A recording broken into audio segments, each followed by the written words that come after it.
Hey guys, Pete here. Just finished watching the Watchmen season finale, and wow, I really enjoyed it. This will be a top moments recap and reaction sort of thing. I've only watched it once at this point, so it's not going to be a deep dive, but the hype is real and I wanted to talk about it. Later this week, I will put out some more videos to take a closer look. This video will contain spoilers for the first season of Watchmen on HBO. If you haven't watched the season finale yet, this video is not for you. Please watch that and then come back. Just hit the subscribe button before you leave.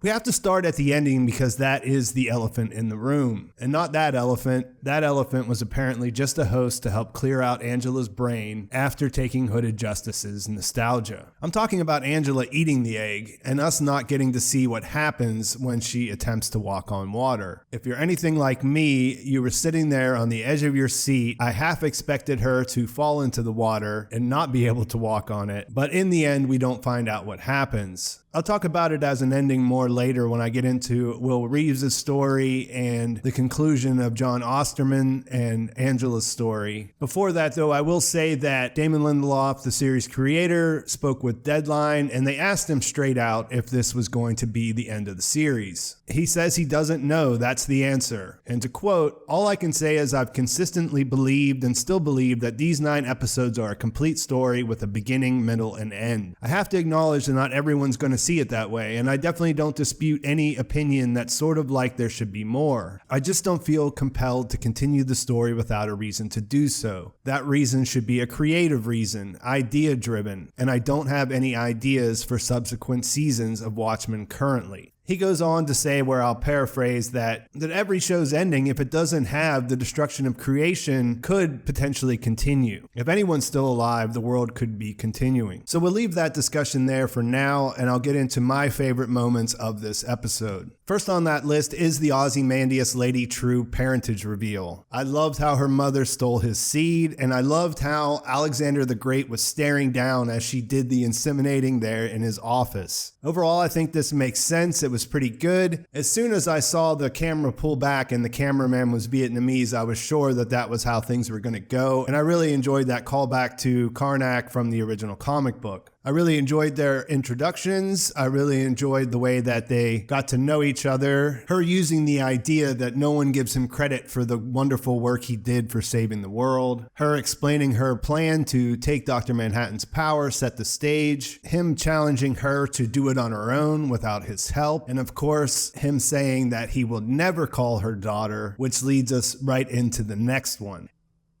And the next big moment is the escape from Europa. We find out that it was Save Me Daughter that he spelled out with the Crookshanks and Phillips's corpses. She comes through, sends him an escape craft, and this whole sequence was fantastic. We find out that he created the Game Warden persona, had him wear a mask because masks make men cruel, and he did it all to have a worthy adversary. The look on his face when he's walking away, him catching the bullet and having that whole thing set up just to satisfy his own ego. If you didn't read the comics, he catches a bullet from Laurie in the actual end of the comics, this is a callback to that. So the whole conclusion of this story is pretty fantastic in that we see his hubris, the way that he looks so victorious here. We know that's probably going to be a setup. Can't help but feel terrible for the Crookshanks and the Phillips, especially knowing that their god is going to be destroyed later on. As a complete sidetrack, I like to think that Dr. Manhattan took Angela there for their first date, the one that he was asking her for dinner, when they met in Saigon. So at least we can keep in the back of our mind that if she is the new Manhattan and she can teleport all around, that she knows about the wonderful Crookshankses and Phillipses on Europa and will go to visit them. But otherwise, they're just there. And Adrian didn't do anything except for use them as a way to get off of there, which is pretty sad in the end. Although I really enjoyed the Crookshanks putting on the headband right before he goes into the craft. And by this point, we all figured out that he was probably going to be turned into a statue, and that was fun to see get paid off.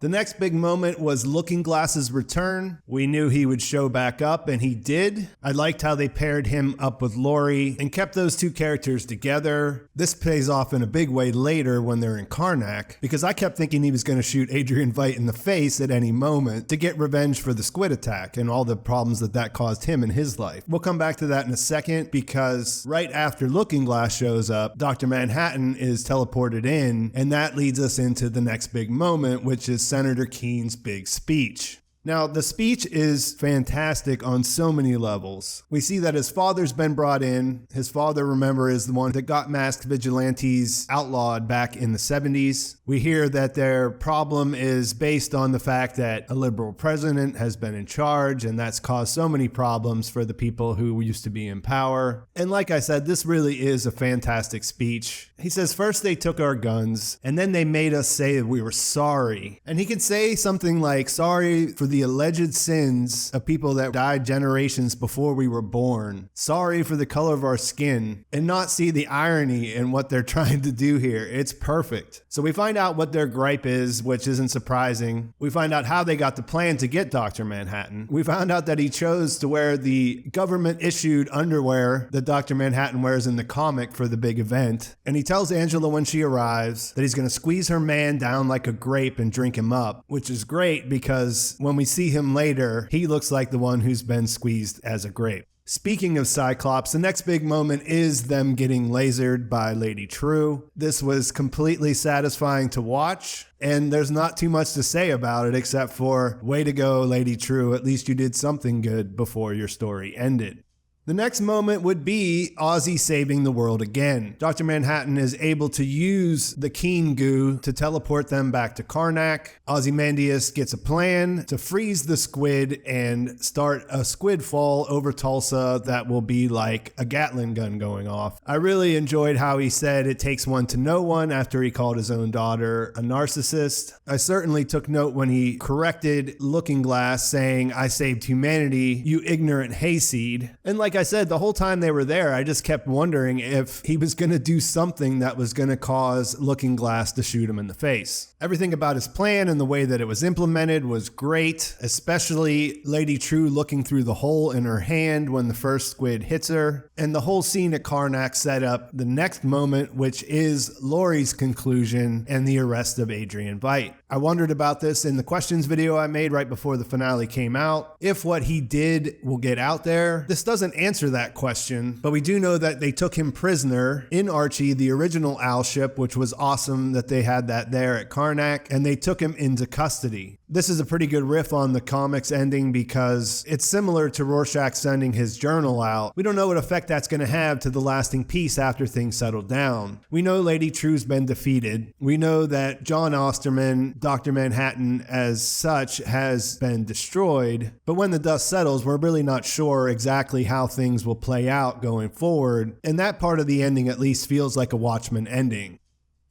The next big moment was the conclusion to Will's story. Of course, like I said, we saw Cyclops' top brass get lasered. They won't be causing any problems anytime soon. That was the deal that Will made. He would give up Dr. Manhattan if Lady Trieu would take care of Cyclops. The whole idea of nothing ever ends comes to mind here. Killing the leaders of Cyclops doesn't end white supremacy. It doesn't end racial injustice. In the same way that dropping a squid on New York ended nuclear war, at least at that moment, it didn't erase the fact that people have that inside of them, that they war with each other, and that sooner or later there would be something to take the nuclear threat's place. And that's why Dr. Manhattan told Adrian Veidt nothing ever ends. So killing these guys didn't end racism, but it is nice to see Hooded Justice get justice as far as Cyclops is concerned. And this is a little bit more palatable since 3 million people didn't have to die, just the ones that were in that room. And them dying will be a blow to the power structure that's set up inside their organizations. And to bring it all full circle, it happened in Greenwood. It happened where the Tulsa Race Massacre happened that Will witnessed as a boy.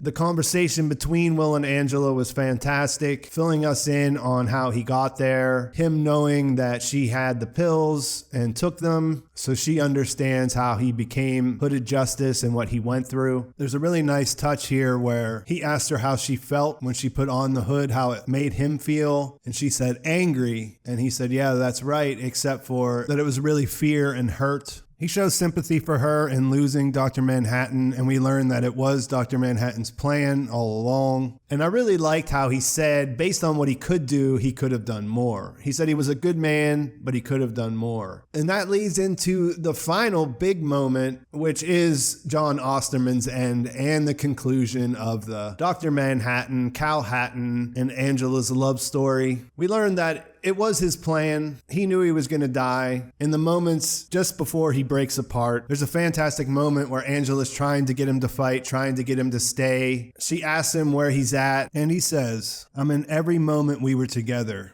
all at once. I love you, Angela." And damn, just damn, it was incredible. What a way to go out. And of course, we go back to the house, and after talking with Will, Angela discovers the egg. We see her eat the egg. We don't know if she got all of his powers, some of his powers. We don't know what happened. And it's a cliffhanger in a way, but it actually isn't the kind of cliffhanger that needs to be answered. The big threat has been stopped. Lady Trieu wasn't able to turn herself into a god. Ozymandias is in custody, and according to Peteypedia, Agent Dale Petey has been fired from the FBI. He's no longer an agent, but he's staying behind in Tulsa to try to get to the bottom of what really happened. So we don't know what's going to happen with President Redford. He would be complicit in covering up Adrian Veidt's plan. That could mean that things will continue the way they're going. Adrian will never have to be held accountable for what he did, but Angela may be Dr. Manhattan. Agent Petey, who is definitely Lube Man, might be out there in the world. Dan Dryberg, who is Night Owl 2, is still in federal custody. He knows the truth. Laurie Blake's still out there and perhaps has a great new relationship with Mirror Guy, aka Looking Glass, but it has come to an end. The main story in Tulsa for right now has concluded. The story of Dr. Manhattan being created in Gila Flats when Jon Osterman was tore apart at the atomic level and then reassembled himself to become a blue god. There's an ending to that, and I hope that there's more Watchmen to come, but we'll wait and see how that goes. I'm going to leave the video there. Let me know in the comments what your favorite moments were. I'm going to go listen to the official podcast and read all the interviews, and then I'll probably come back with a deep dive in the next couple of days. I enjoyed this finale. It answered most of the questions I wanted answered. I think that a lot of people probably liked it, but there will be a lot of people who don't. So let me know what you think. What would you have liked to see different? How are you feeling about a season 2 now? And what do you think happened when Angela put her foot on top of that water in the pool? It was important for later. Please like this video if you enjoyed it. Please subscribe to my channel if you haven't already. Thanks for watching, guys. Thanks for watching Watchmen with me this season. I'll talk to you soon.